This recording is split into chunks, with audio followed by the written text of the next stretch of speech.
memang dalam penelitian kita tuh masih mencari terus genetiknya apa ya, exactnya gen apa yang berperan. Tapi kita bisa melihat bahwa misalnya pada kasus kembar atau orang tua itu diturunkan. Ada diagnosis yang sangat kuat secara gen, misalnya bipolar, skizofrenia, atau ADHD itu sangat kuat banget diturunkan gitu. Ada yang genetik, ada juga yang kita bilang kerentanan, kita bilang epigenetik. Epigenetik tuh misalnya mungkin tanpa ada stresor dia tidak diturunkan, tapi ketika ada perubahan situasi lingkungan yang memicu tekanan yang berkali-kali, apalagi terus-menerus gitu ongoing, bisa memicu terjadi perubahan genetik yang akhirnya terjadilah gangguan. Memang respon emosi itu berkaitan dengan ada respon di otak itu namanya amigdala gitu. Nah, amigdala tuh biasanya pada orang-orang seperti itu sangat aktif, sensitif. Jadi misalnya kalau kita alarmnya tuh bunyi kalau kebakaran, dia asap rokok pun udah bunyi tuh alarm cemasnya. Nah, jadi dia sangat sensitif dan bagian otak yang mengatur kecemasan itu berkaitan juga dengan respon otonomnya. Sometimes perlu orang-orang untuk mention kamu kayaknya udah nggak kelihatan baik-baik aja, kamu perlu berobat. Dan juga kalau dia menyadari tadi 4D, kayaknya udah nggak bisa berfungsi nih, sehari-hari udah kayak tertekan, udah nggak bisa ongoing keseharian, dia perlu berobat. Jangan self-diagnose gitu, kadang-kadang self-diagnose ada bagusnya supaya dia mencari, cuman jangan self-diagnose kemudian berhenti untuk mencari pertolongan. Podcast kamu, dengarkan inspirasi dari firman Tuhan, dan jadilah saluran berkatnya. Sebuah persembahan dari warung sate kamu untukmu. Shalom Sobat Muda, dimanapun kalian berada. Senang banget nih bisa menyapa kalian di podcast kamu. Kembali lagi bersama dengan aku Ari. Di podcast ini kita akan membahas topik yang tidak asing buat kita anak-anak muda, yaitu topik tentang kesehatan mental. Tapi kita akan membahas topik ini dari dua sisi. Dari sisi Alkitabiah, tapi juga dari sisi ilmiah. Dan untuk membahas topik ini, saya nggak sendirian. Saya ditemani oleh Dr. Stephen Iskandar. Halo, Dok. Halo. Aku manggilnya kakak aja ya, karena kan boleh. kita sepantaran lah ya. Nah, Kak Stephen boleh sapa para audiens, mungkin perkenalan diri, pelayanannya ngapain aja, background studinya, apalagi ya? Ya, bolehlah hal-hal yang sekiranya baik untuk diperkenalkan nih. Halo, nama saya Stephen Iskandar. Jadi sekarang saya berprofesi sebagai psikiater, tapi juga terlibat dalam pelayanan sebagai salah satu staf hamba Tuhan di gereja saya, di gereja Bethel Tabernacle. Dulu saya sempat menamatkan, jadi alumninya Universitas Kristen Maranatha tuh, ya angkatan 2007, jadi udah lumayan tua ya. Dan kemudian membereskan sampai dokter umumnya di Maranatha, kemudian sempat mengambil juga studi teologi di STTB dan juga spesialisnya di Unpad. Oke, jadi ini jenjang studinya udah panjang ya Kak ya. Dari dokter umum, terus ada juga sekolah teologi ternyata ya. Ini menarik Sobat Muda ya, karena biasanya orang kalau ngambil dokter ya udah dokter aja. Tapi ini Kak Stephen ini mengambil satu jalan yang agak lain nih. Nah, Kak Stephen mungkin bisa ceritain nih secara singkat ya. Kenapa bidang psikologi, bidang psikiatri yang diambil nih?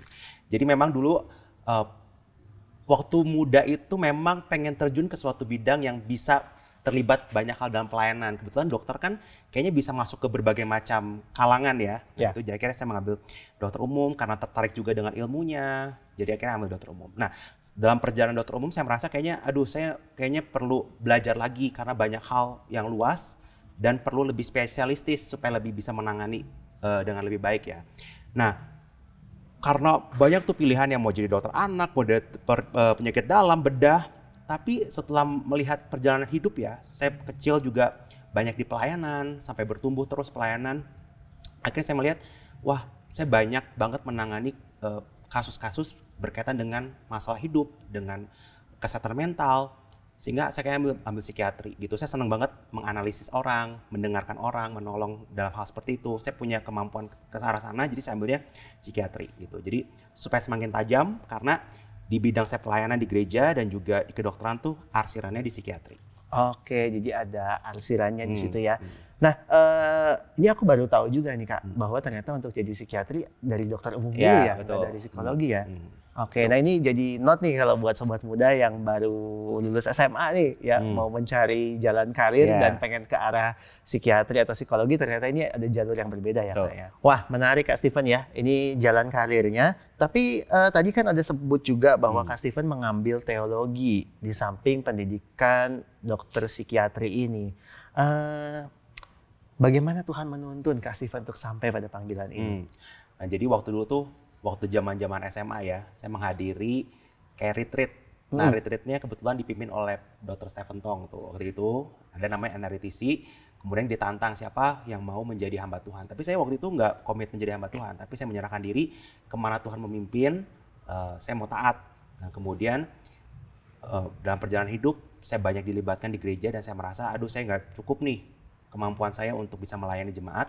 Dan akhirnya saya ambil studi teologi waktu itu. Oke, jadi ini satu perspektif yang menarik ya, terkhusus dalam bahasan kita pada hari ini, karena Kak Steven akan menolong kita menjelajahi topik soal kesehatan mental ini dari dua sudut ya, sudut pandang biblical, tapi juga dari sudut pandang ilmiah. Kita langsung aja pada pokok bahasan kita. Nah, Kak Steven, kita pastinya tidak asing dengan istilah gangguan mental ya, dengan hadirnya medsos, internet, kita mau scrolling dimanapun tuh pasti muncul lah topik-topik ini ya. Tapi apa sih yang sebenarnya dimaksud dengan gangguan mental? Jadi gangguan mental tuh gangguan yang secara khusus tuh mempengaruhi pikiran, perasaan atau emosi dan juga perilaku. Jadi misalnya kalau pikiran yang kacau misalnya seringkali waham atau delusion. Kemudian juga sampai halusinasi karena persepsi itu. Jadi muncul berbagai macam gangguan. Kemudian emosi yang sering, misalnya moodnya depresi, cemas, itu kan gangguan mood ya. Kemudian juga perilaku, misalnya perilaku yang sering berulang-ulang, kayak seperti OCD gitu ya. Jadi 3 hal ini kita sebut sebagai gangguan mental. Oke. Bisa salah satunya atau ketiganya. Salah satu atau ketiga ya, Tapi bisa berkaitan semua. Pikiran, perasaan, dan perilaku.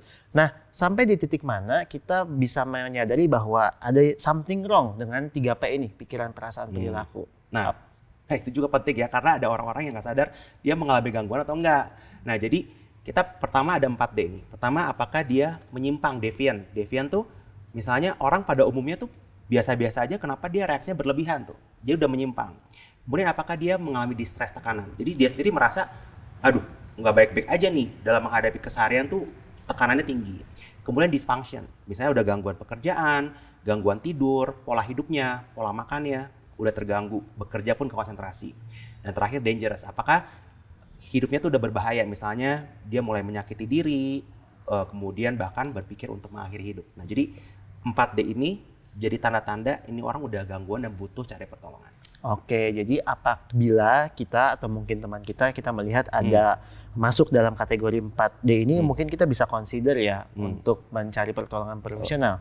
Oke, nah ini kalau ngomongin gangguan mental berarti tahapannya jelas ya, mempengaruhi 3P, lalu ada tahapan 4D juga. Yang biasanya sering muncul dalam obrolan nih ya, kalau kita sama teman-teman ngobrol, kita bilang ini ya kan, gue mah stres nih, ya mungkin gue depresi gara-gara stres. Apakah sekedar stres nih itu bisa dikategorikan sebagai gangguan mental? Kayaknya setiap hari itu kita selalu menemui stres ya, kayak nggak pernah hari itu tanpa stres. Tapi menariknya stres itu sebenarnya hal yang baik gitu. Stres pada tahap yang sewajarnya itu bahkan membantu kita untuk produktif. Nah masalahnya tuh kalau kita tidak bisa manajemen stresnya, sehingga stres itu semakin tinggi, semakin menumpuk, akhirnya kita nggak bisa coping menghadapi. Nah itu baru akhirnya memicu kita mengalami berbagai macam gangguan mental. Tapi sometimes justru tingkat stres yang rendah, misalnya kita bekerja nggak ada tantangannya, justru itu membuat seseorang kehilangan motivasi. Itu pun membuat orang jadi gangguan mental juga. Bisa depresi, kayak merasa, kok hidupku nggak ada tujuannya sih, saya nggak berguna dan sebagainya. Jadi stres itu sebenarnya dalam tahap yang wajar tuh baik. Oh ini menarik banget ya. Kita kan sukanya mikir gini ya kan, hidup yang baik itu hidup yang nggak ada stres. Tapi ternyata nggak ada stres malah bikin stres ya Kak ya. Betul. Oke, jadi bagaimana stres itu ketika pada kadar yang tepat dan kita punya coping mechanism yang benar, itu justru menolong kita untuk growth ya. Yes. Oke, jadi di sini patahlah anggapan bahwa nggak boleh stres. Iya, itu ya. Jadi bisa jadi malah kita bersyukur atas stres yang Tuhan kasih ya, karena itu menolong kita untuk growth. Oke. Nah, kalau Kak Steven sendiri jadi psikiater udah berapa lama nih Kak?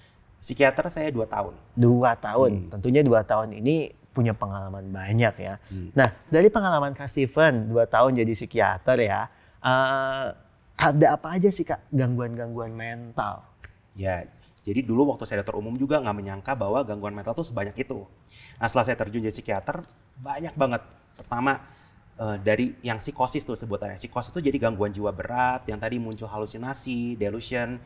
Nah, kita sebutnya kayak ODGJ gitu, dengan gangguan jiwa berat, schizophrenia, kasus-kasus seperti itu. Ya, kemudian ada kasus gangguan mood. Gangguan mood tuh seperti depresi, ya, kemudian bipolar tuh yang emosi itu tiba-tiba naik dalam beberapa saat, kemudian turun sampai depresi, kemudian mania.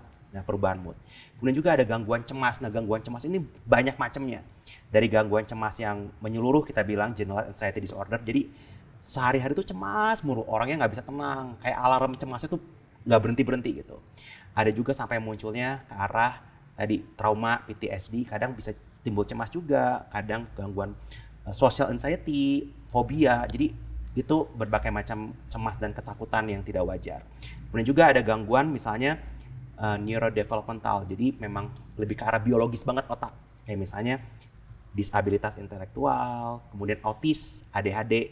Nah itu jadi berbagai macam bentuknya tuh banyak. Kemudian juga ada kepribadian, mungkin yang terkenal sekarang tuh seperti narsisistik misalnya ya, borderline atau paranoid, itu juga termasuk gangguan kepribadian. Jadi lingkupnya tuh luas banget. Lingkupnya luas banget ya. Jadi kalau kita mau bahas satu-satu, kita podcastnya sampai besok pagi nih ya. Ya, benar. Nah, dari sekian banyak ini, Ya. Kak, mana yang paling banyak Kakak temui? Banyak ya. Yang paling mengganggu biasanya tuh kalau udah cemas sampai ke arah fisik nih, psikosomatis ya. Yang sering muncul tuh GERD. GERD itu yang biasanya perutnya kembung ya, nyeri ulu hati, asam gitu ya, sendawa. Kemudian sampai ketika berat banget dirasain seperti kayak sakit jantung gitu, sakit dada. Kayak berdebar, ini saya kayaknya punya penyakit berat nih. Nah itu biasanya mereka datang karena sangat mengganggu aktivitas sehari-hari. Mungkin bisa dijelaskan sedikit nih ya Kak dari perspektif ilmiah, bagaimana pikiran yang stres tadi itu ya, stres yang tidak ditangani dengan baik, itu malah kok bisa turunnya ke lambung ya, kan jauh ya dari otak ke lambung itu. Ya. Nah jadi memang respon emosi itu berkaitan dengan ada respon di otak itu namanya amigdala gitu. Nah amigdala tuh biasanya pada orang-orang seperti itu sangat aktif, sensitif. Jadi misalnya kalau kita alarmnya itu bunyi kalau kebakaran, dia asap rokok pun udah bunyi tuh alarm cemasnya. Nah jadi dia sangat sensitif dan bagian otak yang mengatur kecemasan itu berkaitan juga dengan respon otonomnya. Artinya respon yang adrenalinnya memacu dan lain sebagainya. Nah sometimes itu membuat dia tegang dan juga berkaitan dengan lambung tuh. Lambung tuh karena ketika stres itu dia meningkat produksi asam lambungnya, ketegangannya, bahkan jantung berdebar, itu kan seperti orang mau perang tuh ya. Jadi itu yang membuat dia juga mengalami berbagai macam keluhan fisik. Ini aku sebagai mantan penderita GERD merasa sangat relate ya dengan bahasan ini.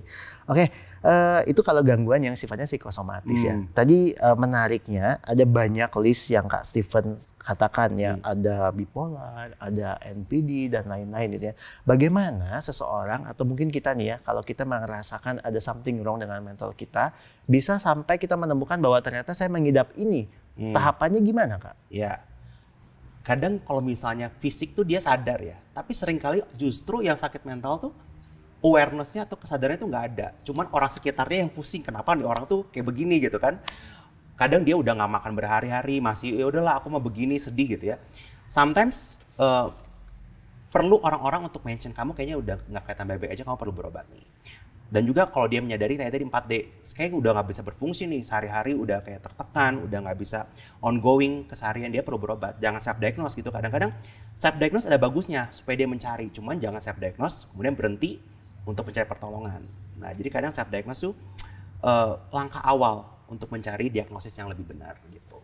Jadi sebenarnya self-diagnose nggak salah-salah amat ya Kak? Iya, untuk screening awal, cuman jangan self-diagnose kemudian terapi sendiri malah jadi keliru kan. Jadi self diagnose itu untuk bangun awareness aja ya, cara kita kenal kayaknya ada something wrong nih dengan diri kita, tapi jangan juga jadi cocok logi ya. Ya betul. Nah kalau mungkin bisa dijelaskan sedikit ya Kak ya mengenai gangguan-gangguan tadi selain psikosomatik yang mungkin dialami oleh banyak anak-anak muda, seperti tadi ada bipolar, ada narsistik gitu ya. Nah dari antara itu mungkin pernah mengalami kasus-kasus itu? Ya, jadi itu banyak. Bahkan kalau misalnya di kasus itu pasien nggak ada yang datang cuma satu diagnosis. Kadang comorbid atau double diagnosis gitu. Misalnya orang dengan depresi tapi dia juga punya gangguan kepribadian yang lain. Kadang berdampingan. Jadi setiap pasien itu atau klien itu memang formulasinya itu berbeda-beda. Nah, kadang untuk menangani kita perlu memahami. Biasanya ada 4 aspek juga yang kita tangani. Misalnya, gimana nih kerentanan biologisnya dia? Apakah memang dia kuat di biologis, misalnya keturunannya, orang tuanya, memang ada faktor genetis yang kuat ya. Kemudian kita ngomongin tentang faktor psikologisnya. Psikologis itu tentang bagaimana dia menghadapi masalah, kemampuan dia coping, resiliensi dia gitu ya. Itu ngomongin psikologis. Kemudian sosial juga. Kadang yang sering juga orangnya itu udah sebenarnya oke-oke aja, cuman stresor sosialnya misalnya rumah tangganya, orang tuanya, broken home, misalnya KDRT dan sebagainya itu kan nggak mudah juga. Dan terakhir pasti spiritual. Spiritual juga memiliki dampak terhadap kesehatan mental seseorang. Jadi 4 hal itu kita biasanya gali supaya kita bisa terapi dalam 4 aspek. Oke, berarti meskipun memang ada ilmunya, tapi ketika kita datang pada pertolongan profesional, itu kita akan digali lebih dalam ya, Sobat Muda. Kita akan dilihat kendala kita tuh apa. Karena kendala tiap orang beda-beda tentu ya Kak ya. Nggak bisa pukul rata. Kalau si A bilang depresi, maka semua orang yang depresi treatmentnya satu jenis doang gitu. Karena ceritanya berbeda-beda ya tiap orang ya. Sebagaimana kondisi fisik setiap orang berbeda-beda, ada yang lemah, ada yang kuat. Apakah dalam hal mental atau psikis pun demikian ya? Apakah kondisi jiwa seseorang itu ditetapkan sejak lahir atau dibentuk seiring dengan pola hidup? Nah itu menarik. Karena apakah nature atau nurture ya dalam perkembangannya. Nah memang dalam penelitian kita tuh masih mencari terus genetiknya apa ya, exactnya gen apa yang berperan. Tapi kita bisa melihat bahwa misalnya pada kasus kembar atau orang tua itu diturunkan. Ada diagnosis yang sangat kuat secara gen, misalnya bipolar, skizofrenia, atau ADHD itu sangat kuat banget diturunkan gitu. Ada yang genetik, ada juga yang kita bilang kerentanan, kita bilang epigenetik. Epigenetik tuh misalnya mungkin tanpa ada stresor dia tidak diturunkan, tapi ketika ada perubahan situasi lingkungan yang memicu tekanan yang berkali-kali, apalagi terus-menerus gitu ongoing, bisa memicu terjadi perubahan genetik yang akhirnya terjadilah gangguan mental. Itu sangat biologis sekali ya kalau dibilang tentang keturunan atau tidak ya. Berarti intinya bagaimana seseorang bisa mengalami gangguan mental ini nggak faktor tunggal ya kayak bisa dikatakan gitu ya. Tadi 4 faktor itu ya. Nah bagaimana kalau kita sering dengar istilah trauma masa kecil. Tapi bagaimana kalau traumanya itu diakibatkan pada masa-masa kita sebelum 5 tahun tuh. Kan kita di umur sekarang udah nggak tahu ya, memori kita umur 0 sampai 5 tahun tuh apa aja yang kita alami kita udah nggak tahu. Seberapa pengaruhnya Kak? Nah itu juga justru kadang di bawah 5 tahun kita masih bisa bilang dia golden age gitu. Justru tahap-tahap perkembangan yang sangat krusial dalam diri dia. Bahkan dalam teori-teori psikologis, bahkan masa-masa awal tuh masa pembentukan attachment, kemelekatan dengan figur yang aman. Justru ketika masa kecilnya itu tidak aman, kadang bisa berlanjut sampai dewasa. Ketika dia akhirnya merasa ragu-ragu dalam membina hubungan misalnya, atau misalnya dia ada ketakutan, bahkan dari usia kecil pun bisa berpengaruh. Gitu. Oke, itu usia kecil. Tapi sebenarnya kalau dari sudut pandang psikiatri, trauma itu apakah memang paling banyak ditimbulkan dari kejadian masa kecil atau kita yang udah dewasa, udah usia 20-an tuh bisa mengalami trauma yang berefek nanti sampai ke masa depan? Itu kenapa masa kecil tuh sangat krusial, karena pada masa kecil tuh belum bisa memproses secara sempurna. Ketika sudah dewasa kan dia pemikiran lebih matang, intelektualnya lebih berjalan secara logis, dia lebih bisa memproses trauma itu. Sedangkan kecil kan tidak bisa.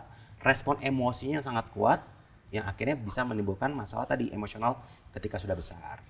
Walaupun trauma itu ya bisa terjadi nggak hanya masa kecil, dewasa pun trauma, baik trauma besar itu seperti misalnya bencana alam, kasus pelecehan dan lain sebagainya, itu yang sangat signifikan, ataupun trauma kecil artinya hal-hal luka psikologis yang ongoing yang berkali-kali dirasakan.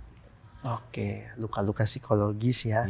Nah, sebenarnya orang yang punya gangguan mental ini bisa sembuh 100% nggak sih? Nah, itu dia. Kadang kita bilang, seringkali kita justru bilangnya bukan sembuh, kita bilangnya pulih. Pulih itu artinya bebas dari gejala dan bisa berfungsi secara normal. Tapi kemungkinan untuk relapse itu selalu ada. Itulah kenapa kita nggak bilang sembuh, karena seringkali masalah mental emosional itu relapse. Ada yang bisa sembuh secara sempurna, ada yang kita bilang pulih. Pulih itu seperti misalnya schizophrenia, bahkan gangguan penyalahgunaan zat gitu ya, adiksi. Kita bilangnya juga itu pulih, karena seringkali dalam tahapan hidupnya ada masa-masa relapse. Gitu. Apa yang biasa memicu seseorang untuk relapse atau bahasa sederhana kumat? Oke, jadi kumat tuh kayak tadi lagi, misalnya biologisnya apa nih? Apakah misalnya biologis pasti kita ngomongin tentang obat ya? Ya. Kan biologis ya. Jadi ya kalau biologisnya nggak diobatin, memang karena biologis ya tanpa obat bisa relapse. Atau dia psikologisnya nih. Jadi dia sendiri belum belajar cara coping menghadapi kehidupan gitu. Sehingga ketika ada stresor ya relapse. Sosialnya, bagaimana support system, dia udah berobat, dia udah belajar bagaimana skill-skill bertahan hidup, tapi lingkungannya sangat tidak mendukung dia, itu kan berat banget gitu ya. Harus misalnya sandwich generation misalnya, atau harus membayar dan sebagainya, itu kan stres sosial dan juga pasti spiritual juga berkaitan. Memang berarti bisa diatasi ya. Kalau aku bahasa sederhananya adalah kendala mental, mungkin tidak hilang 100% gitu, tapi bisa kita atasi ya. Dan mengatasinya dengan cara lewat pengobatan gitu. Nah, tapi apabila kita sedang mengalami kendala-kendala ini, tentunya gak gampang ya Kak ya untuk berdamai. Langkahnya apakah kita harus mengabaikan, menolak dalam artian udah aku percaya dalam nama Yesus bahwa ini bisa sembuh, atau pelan-pelan kita, istilah yang sekarang cukup terkenal adalah berkawan dengan gangguan mental itu.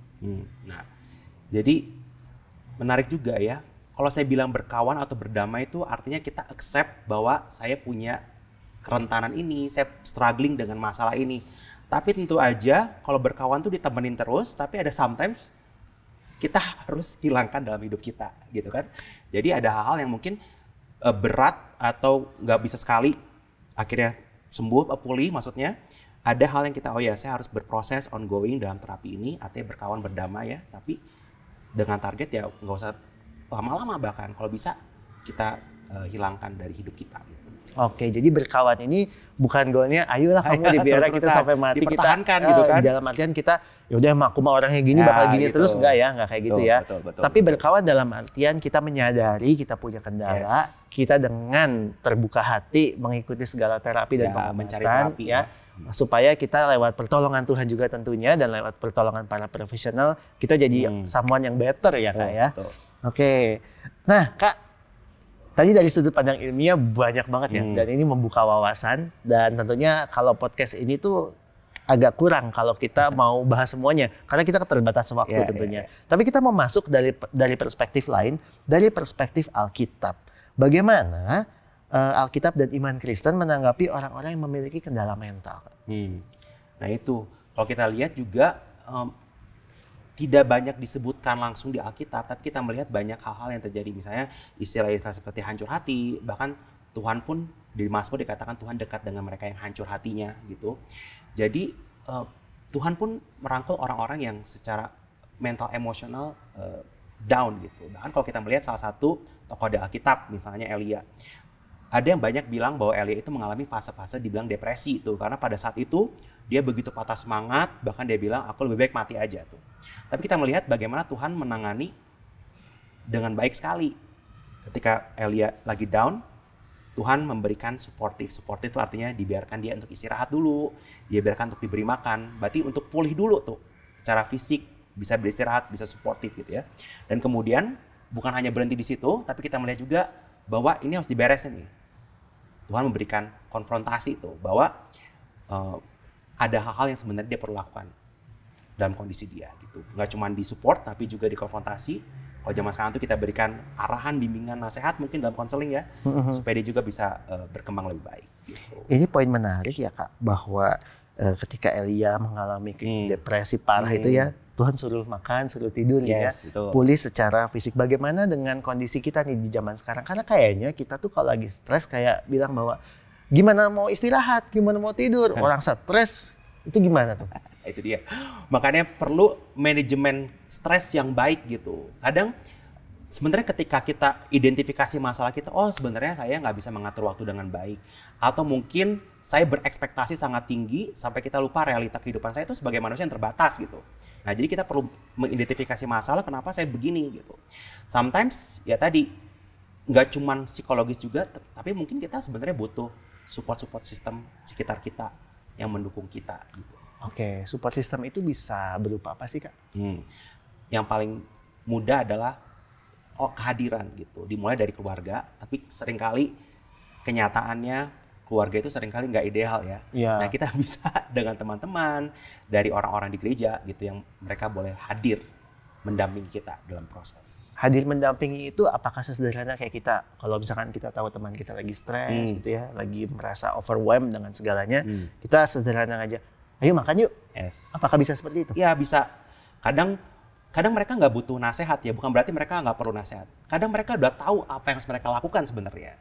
Tapi yang kita perlu lakukan adalah mendampingi mereka, ya kadang mereka hanya perlu berkeluh kesah, perlu beristirahat.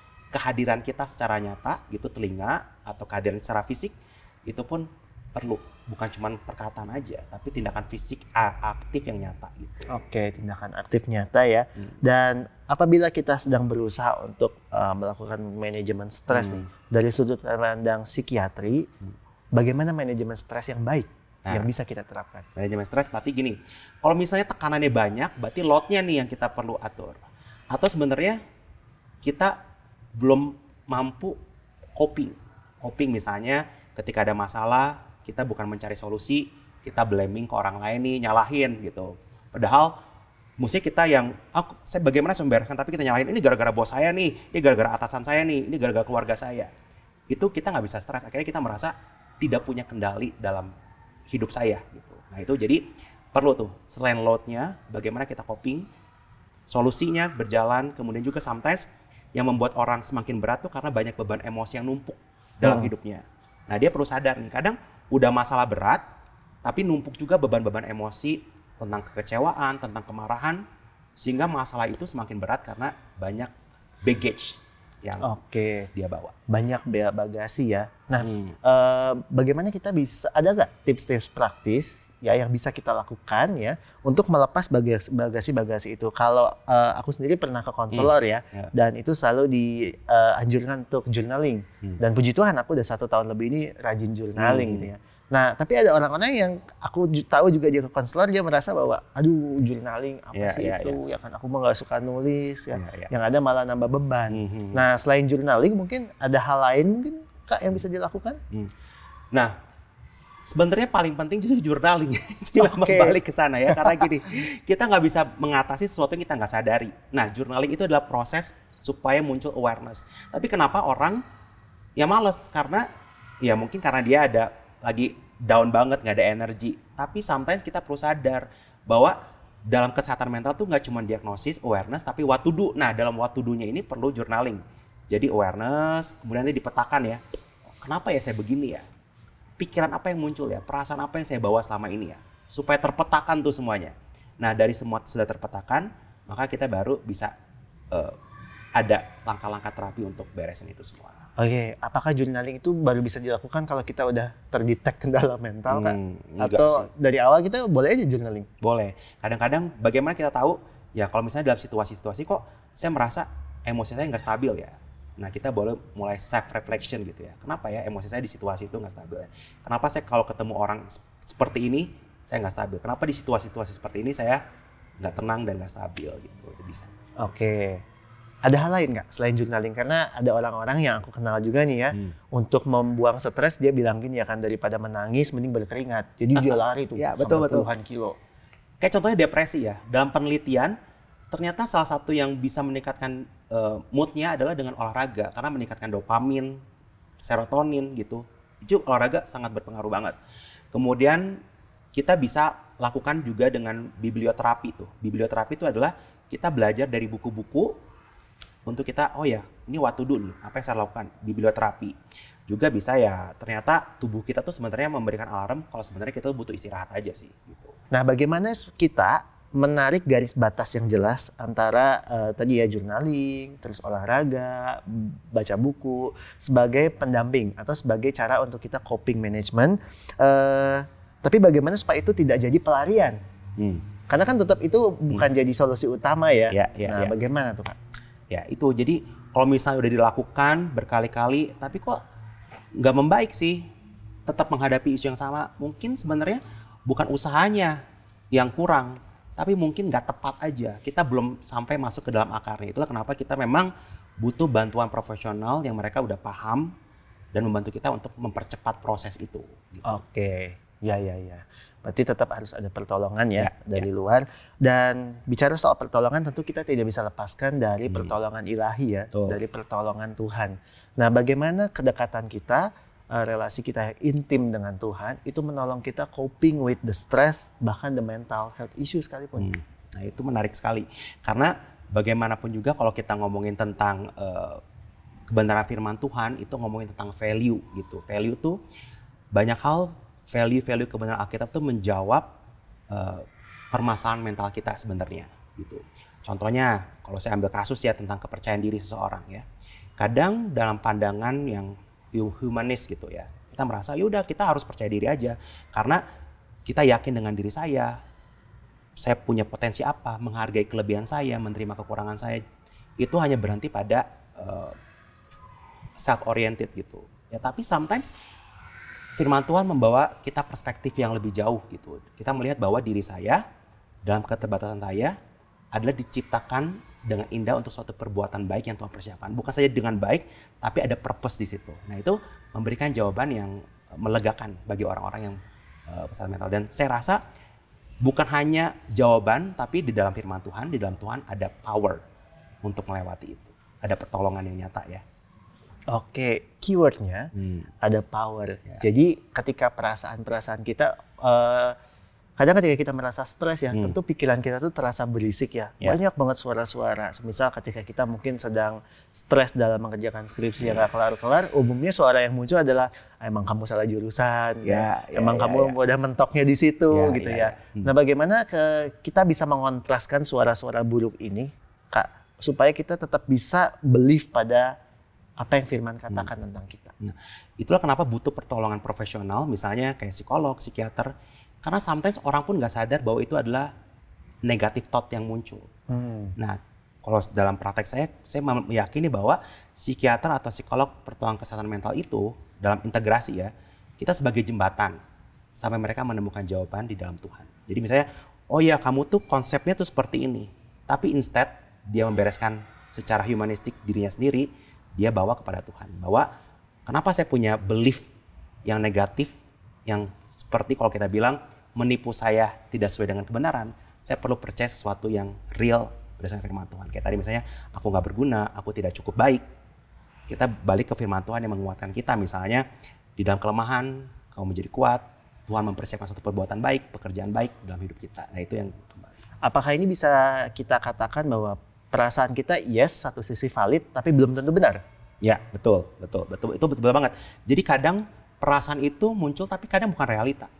Contoh orang takut kan, misalnya bisa ada orang takut melihat boneka ular kan, takutnya valid teman itu kan fobia, nah, gitu. Jadi itu kadang perlu ya. Jadi sometimes ya tadi pendekatan spiritual, tapi kadang-kadang ada situasi-situasi yang memang faktor biologisnya sangat kuat juga gitu yang kita perlu damping. Jadi perlu benar-benar profesional yang jeli melihat kapan perlu bertobat, kapan perlu berobat, kapan perlu dua-duanya. Oke, kapan bertobat, kapan berobat, dan kapan perlu dua-duanya. Dan itu bisa dilakukan kalau kita punya relasi yang intim dengan Tuhan ya. Kita punya hikmat di situ. Dan ini menarik banget Sobat Muda, kita perlu garis bawahi bersama bahwa perasaan kita valid, tetapi itu tidak mencerminkan 100% realita. Jadi ketika kita mengalami perasaan-perasaan yang sifatnya negatif ya, kita bisa admit, kita dengarkan perasaan itu, tapi kita mungkin tidak harus selalu obey pada perasaan itu ya. Kita harus selalu kontraskan kembali pada firman Allah, apa yang Tuhan katakan terhadap kita. Dan balik lagi ya, berarti ini bicara soal kedekatan kita dengan Tuhan ya Kak ya. Oke. Nah, kalau kita sendiri Kak sebagai orang Kristen, dan kita ternyata mengalami nih pergumulan mental, bagaimana seharusnya kita bersikap Kak? Apakah kita dengan bangga, gue Kristen tapi gue kena pergumulan mental nih? Atau kita malah menjadi discouraged, kita kecewa, kita merasa kayak kita kurang iman nih. Ya itu juga tantangan zaman sekarang ya. Kadang jadi ekstrim tuh, yang satu tuh glorifikasi. Jadi kalau kesehatan mental tuh kayak saya survivor ini, tapi sometimes usaha dia untuk improve-nya lebih sedikit dibanding glorifikasinya. Ada yang satu masih dalam tahap stigmanya yang begitu banyak gitu, yang sangat terkungkung. Ini karena faktor iman, kurang berdoa, karena tidak percaya Tuhan dan sebagainya. Ya bagian kita adalah tentu saja kita melihat dalam keterbatasan kita sebagai manusia, keberdosaan kita, permasalahan kesehatan mental itu bisa terjadi dalam hidup kita. Tuhan izinkan terjadi dalam hidup kita. Dan tanggung jawab kita untuk membereskan itu gitu. Baik secara spiritual maupun juga dalam pengobatan-pengobatan psikiatri. Jadi carilah pertolongan, berobat, karena sekarang tuh aksesnya tuh udah banyak banget. Dari yang mulai dari konten-konten yang mengedukasi, bahkan layanan-layanan konseling yang kadang dengan harga yang sangat terjangkau, sampai kalau perlu sampai profesional lebih lanjut. Gitu. Oke. Nah ini berkaitan dengan pertolongan profesional lagi. Kita kenal, mungkin teman-teman di sini kita tahu istilah ada konselor, ada psikolog, ada psikiater ya. Kayak Kak Steven adalah psikiater. Kalau kita merasa ada problem pada mental health kita, yang mana yang harus kita datangin, Kak? Kadang kalau yang ringan-ringan atau permasalahan hidup, sebenarnya cukup banget dengan konselor gitu. Bahkan sebenarnya cukup dengan teman gitu ya. Kadang cukup dengan pembina kita, mentor, itu sometimes hanya daily life struggles gitu. Cukup. Kalau ringan-ringan, kalau udah complicated baru kita naik ke psikolog. Psikolog itu kalau misalnya derajatnya udah ringan, sedang. Psikiater itu kalau misalnya udah sampai tahap butuh pengobatan yang biologisnya sangat kuat, fisiknya tuh sangat muncul, ya kadang kita berikan pengobatan. Gitu. Oke, jadi kita bisa kenali diri kita, ada di stage mana ya kita berada. Dan kalau kita punya teman atau kenalan yang kita kasih yang ternyata mengalami kendala mental, what should we do, Kak? Nah itu dia. Pertama kita dampingi. Kadang kita nggak apa-apa sih bilang kayaknya kamu udah nggak baik-baik aja deh, kayaknya kamu perlu deh kesehatan mental. Tapi kadang-kadang itu jadi sangat menyinggung perasaan mereka gitu ya. Nah kadang ada di tahap kita cuma bisa mendoakan dia sampai dia sadar gitu ya. Tapi kadang kita perlu mendampingi, kadang kita berikan buku-buku supaya dia awareness-nya muncul gitu ya. Dan kadang kita mendampingi mereka untuk menemukan kesehatan mental gitu, profesional. Oke, jadi kita perlu aware nggak cuma pada diri kita, tapi pada teman-teman kita. Kita buka hati ya, kita buka telinga, kita buka apa yang menjadi pandangan kita bahwa mungkin ada orang-orang yang butuh ditolong. Tapi kadang mereka sendiri bingung ya. Betul. Dan disitulah kehadiran kita menjadi berguna teman-teman ya. Kadang mereka malu banget, kadang beberapa pasien saya tuh untuk datang aja malu gitu. Jangan sampai ketahuan namanya, jangan sampai itu. Nah itu kita kadang perlu mendampingi mereka karena stigmanya masih kuat. Oke, ya. Kita perlu mendampingi supaya kita jadikanlah kehadiran kita nih kawan seperjalanan yang menolong mereka berproses untuk kepada pemulihan. Nah, satu pertanyaan terakhir ya Kak, bagaimana nih kita sebagai orang-orang Kristen kita tentu memahami, kita mengimani bahwa iman Kristen adalah iman yang dimana Allah memberi anugerah buat kita ya. Bagaimana kekristenan menawarkan solusi bagi kendala-kendala mental health yang dihadapi. Jadi kalau misalnya kita ngomongin tentang jalan, saya yakin bahwa kebenaran firman Tuhan itu memberikan jawaban, jalan bagi kehidupan kita gitu. Di dalam Tuhan bukan saja memberikan jawaban, tapi juga memberikan kekuatan. Dan saya yakin dalam kesehatan mental itu banyak hal-hal kebenaran secara umum yang kita bisa pelajari, tapi juga ada hal-hal yang sebenarnya jawabannya di dalam Tuhan gitu. Yang kita perlu pengenalan akan Tuhan gitu, perlu anugerah Tuhan dalam mengatasi permasalahan kita. Oke, dan anugerah itulah yang akan menolong kita ya. Menolong kita, dan anugerah itu juga yang menerima. Jadi sebelum ditolong, anugerah merangkuh kita dulu, lalu menolong kita untuk berproses bersama-sama. Jadi intinya kalau boleh aku simpulkan, iman Kristen tidak mendiskreditkan ya orang-orang yang mengalami kendala mental, tetapi mengundang untuk datang pada Tuhan. Dan seperti tadi Kak Steven bilang ya, bahwa mungkin tidak sembuh 100% selagi kita masih ada di dunia ya. Tapi iman Kristen menolong kita untuk menjadi orang yang lebih baik dari hari ke hari dibaharui ya Kak. Bahkan mungkin ya dari perjuangan kita dalam permasalahan mental kita menjadi jalan untuk bertemu dengan anugerah Tuhan gitu ya. Bisa kayak gitu. Oke. Jadi tidak ada yang kebetulan tentunya di dunia ini ya. Di tengah dunia yang telah jatuh ke dalam dosa, kita bisa mengalami berbagai-bagai masalah dan kendala. Tetapi selalu ingat bahwa anugerah Tuhan itu jauh lebih besar dari segalanya. Dia bisa merengkuh titik-titik terdalam ataupun yang tidak kita sadari sekalipun. Dan membawa kita kepada pemulihan yang sejati. Wah, great banget ini Sobat Muda. Dan gak terasa kita udah bermenit-menit mengobrol. Mungkin Kak Stephen boleh share akun Instagram nih, biasa teman-teman pengen follow, pengen tanya lebih lanjut, boleh ya? Boleh, nanti boleh DM saya di stephen.iskandar, ya nanti boleh di situ DM untuk tanya lebih lanjut. Oke, dan Sobat Muda, semoga apa yang disampaikan dalam sesi podcast kamu episode ini bisa menolong Sobat Muda, bukan cuma sekedar kenal tentang diri, ya, tetapi juga mendorong teman-teman apabila memang memiliki kendala untuk tidak ragu menjumpai pertolongan profesional.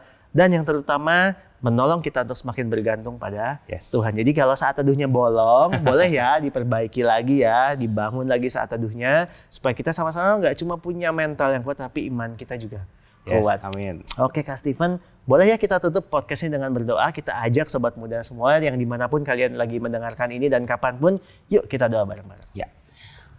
Bapak di surga, bersyukur Tuhan hari ini kami boleh berbincang-bincang, bercakap-cakap tentang permasalahan kesehatan mental. Kayak percaya Tuhan, apapun yang kami hadapi saat ini, permasalahan mental, kesehatan mental yang mungkin terjadi dari teman-teman yang saat ini menyaksikan, kayak percaya segala sesuatu yang Tuhan izinkan terjadi, Tuhan tidak pernah meninggalkan, dan Tuhan mampu mengerjakan segala cara untuk menolong kami. Pimpin Tuhan, setiap kami menyaksikan, biarlah kami juga boleh diberkati dari kebenaran firman Tuhan ini. Kami serahkan semuanya ini, dalam nama Yesus, kami berdoa dan mengucap syukur. Amin. Amin. Terima kasih banyak Kak Stephen buat waktunya yang sudah diluangkan ya, ngobrol-ngobrol dalam podcast ini. Semoga apa yang Kak Stephen sampaikan ini menginspirasi ya buat Sobat Muda sekalian. Dan Sobat Muda, podcast kita telah tiba pada penghujungnya. Saya Ari mau mengucapkan terima kasih, pamit undur diri. Tapi sebelumnya jangan lupa Sobat Muda sekalian untuk follow Warung Sate Kamu di semua media sosial. Dan kalau yang saat teduhnya masih suka bolong-bolong, boleh ya di-download aplikasinya Warung Sate Kamu, baik itu pengguna iOS maupun Android, atau kalau nggak pengen download app-nya, boleh buka websitenya. Dan pelayanan Warung Sate Kamu ini adalah pelayanan bagi anak-anak muda dari Our Daily Bread Ministries. Pelayanan kami adalah pelayanan non-denominasi dan didukung oleh para audiens yang setia seperti kalian.